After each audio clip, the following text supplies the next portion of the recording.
उत्तर प्रदेश सरकार में रालोद कोटे से कैबिनेट मंत्री अनिल कुमार ने पीएम मोदी के कार्यों की सराहना करते हुए कहा कि प्रधानमंत्री मोदी के 400 पार के सपने को साकार करने के लिए रालोद जी जान लगा देंगे। उन्होंने कहा कि प्रधानमंत्री का आभार व्यक्त करना चाहिए कि भाजपा के लिए पूर्ण बहुमत में होने के बावजूद प्रधानमंत्री ने एनडीए के घटक दलों को सरकार में उचित सम्मान दिया है और आने वाली सरकार में भी सभी को सम्मान मिलेगा।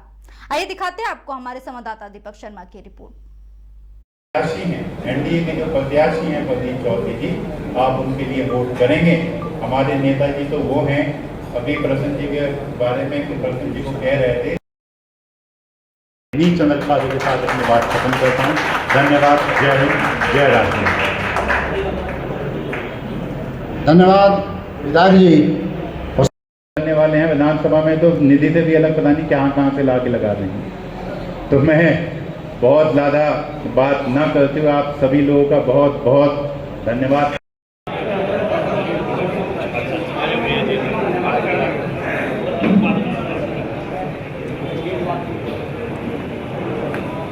रोल करो भाई। रोल है। Okay role. मंत्री जी आज शामली पहुंचे हैं, क्या कहेंगे? पहली बार आप मंत्री बनने के बाद शामली पहुंचे हैं।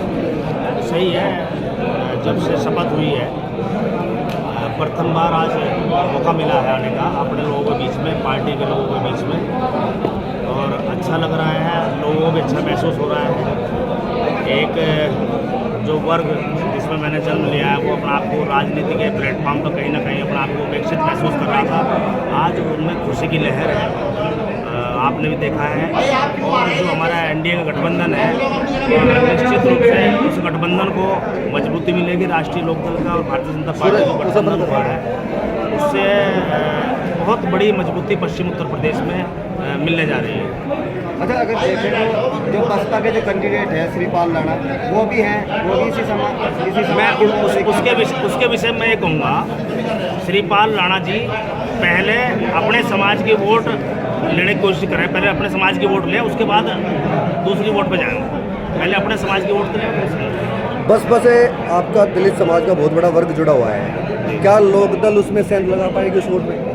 देखो, निश्चित रूप से लोकदल को पिछली बार 2022 का चुनाव हुआ था, उसमें भी दलित समाज के लोगों ने काफ़ी वोट दिया है। प्रसन्न भाई को भी दिया है, अशरफ जी को दिया है, और मुजफ्फरनगर में जितने भी हमारे एमएलए लड़े थे तो एससी समाज ने बहुत वोट दिया। देखो, दलित समाज जो है बहुजन समाज पार्टी का जो प्लेटफॉर्म है वो कहीं ना कहीं कमज़ोर, राजनीतिक रूप से कमज़ोर साबित हो रहा है। और जो हमारे समाज के लोग हैं वो पॉलिटिकल सोच रखने वाले लोग हैं, 4 बार सत्ता में रहे हैं, वो सत्ता से बाहर रहना चाहते हैं। तो इसलिए वो जो है राष्ट्रीय लोकदल के साथ में जुड़े हैं। राष्ट्रीय लोकदल के साथ में जुड़ के जो है उन्होंने हम सब लोगों को वोट दिया, हम सब लोग एमएलए बने हैं। आज ये बड़ा सम्मान आदरणीय जयंत चौधरी ने दिया है, इसका तो कर्ज जो है हम लोग उतार भी, हमारे आने वाले पूछते भी नहीं उतार सकते।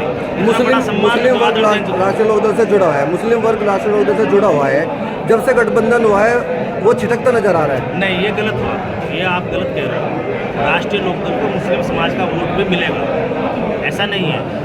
जो राष्ट्रीय लोकदल के साथ में जुड़ा हुआ वोट है, पहले से जुड़ा हुआ वोट है, राष्ट्रीय लोकदल का एनडीए के साथ में गठबंधन पहले भी हुआ है, पहले भी हुआ था। तो कुछ परिस्थितियां हैं जो गठबंधन वहाँ से टूटा है, उस पर मैं जाना नहीं चाहता। लेकिन जो गठबंधन हुआ है बहुत मजबूत गठबंधन है, सभी समाज के लोग इसे वोट करेंगे। 36 के 36 बिरादरी। अगर सरकार एनडीए की आती है, क्या गठबंधन बरकरार रहेगा? एनडीए की अगर सरकार बनती है, क्या गठबंधन बरकरार रहेगा? बरकरार रहेगा। आप ये सवाल क्यों खड़ा कर रहे हैं? पहले निश्चित रूप से बरकरार रहेगा। तो प्रधानमंत्री जी का जो टारगेट है 400 पार का, उसको साकार करने के लिए हम जी जान लगा देंगे, राष्ट्रीय लोकदल के लोग और एनडीए गठबंधन के लोग। निश्चित रूप से 400 पार ही होगा। अकेला सब पर भारी, ये नारा मोदी जी दे रहे हैं, लेकिन 44 पार्टियों से गठबंधन कर रहे हैं। जब एक सब पे भारी है तो फिर क्या हो सकता है? देखो एक बात सुनो, हर पार्टी में नेता होते हैं। हमारे एनडीए गठबंधन का नेता आदरणीय नरेंद्र मोदी जी हैं। वो सारे अधिकार सारी पार्टियों ने नरेंद्र मोदी जी को दे रखे हैं कि आपको क्या कहना है और उस एनडीए गठबंधन को क्या कैसे लेकर चलना है। तो वो कुछ भी कहे, सब ठीक है।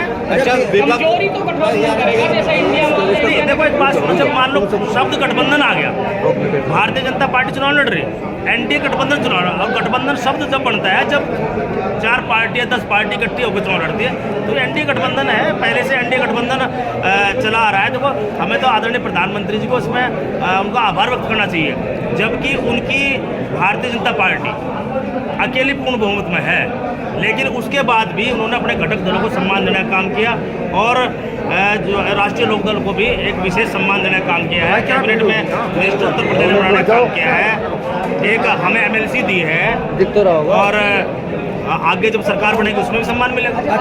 बसपा से 10 साल एमएलए रहे हैं, ऐसे कौन से कार्य हैं जो 10 वर्षों में आप कराने नहीं पाए और अब कराएंगे? देखो, समस्या कोई भी हो, चाहे सामाजिक हो चाहे राजनीतिक हो, किसी भी हो, ये अनवरत प्रक्रिया चलती रहती है। एक समस्या का समाधान हो जाता है, दूसरी शुरू हो जाती है। तो जो समस्याएं जब सरकार रही बीएसपी की, बहुत सारी समस्याओं का समाधान उस समय जयंत चौधरी ने कहा है गन्ना 400 पार। 400 पार तो होना ही है इस बार, हो ही जाएगा इस बार 400 पार। अच्छा, बीजेपी और आरएलडी का आपका गठबंधन हुआ है जयंत चौधरी का, ऐसे में जो गैंगस्टर है उनकी बीजेपी सरकार में मतलब कि ऊपर जा रहे हैं, वो मुख्तार अंसारी भी कल चले गए हैं, इसके बारे में क्या कहना है? देखो, एक बात सुनो, उनको हार्ट अटैक हुआ है, आप लोगों ने भी देखा है, और वो काफ़ी समय से बीमार भी थे, कुछ उनके खुद बयान थे। अभी देखो, कुदरती निज़ाम इसमें हम क्या कर सकते हैं? अच्छा, मुख्तार अंसारी ने एक चिट्ठी भी लिखी थी कि मुझे पॉइजन दिया जा रहा है, इसके बारे में क्या कहेंगे? अब इसकी कोई जांच पड़ताल होने के बाद में कोई ऐसी कोई टिकट डॉक्यूमेंट दिखाई नहीं कि मान लो इसमें इस बात में सच्चाई पाई है नहीं पाई। मायावती जी के द्वारा भी सवाल खड़े गए हैं मुख्तार अंसारी की मौत पर। अब ये तो विपक्षी पार्टियां भाई कुछ ना कुछ तो सवाल खड़े करेंगे, नहीं वोट चाह रही है, और वोट इनको मिलने वाली नहीं है। ये सिर्फ अपने अस्तित्व की लड़ाई लड़ रही है, चाहे समाजवादी हो, चाहे बसपा हो या अन्य कोई दल हो। ये सिर्फ अपने जमानत बचाने की लड़ाई लड़ रही है कि इनकी जमानत की धनराशि वापस मिल जाए। बीजेपी सरकार में जो गैंगस्टर ऊपर जा रहे हैं, सब फायदा होगा, नुकसान होगा? किससे? गैंगस्टर जो ऊपर जा रहे हैं। नहीं, इसका राजनीति क्या मतलब है? इसका राजनीति का मतलब ही है। इसका राजनीति से मतलब क्या है? इसका फायदा नुकसान का मतलब। देखो, एक बात मैं पैदा हुआ जमीन पर, मुझे जाना है,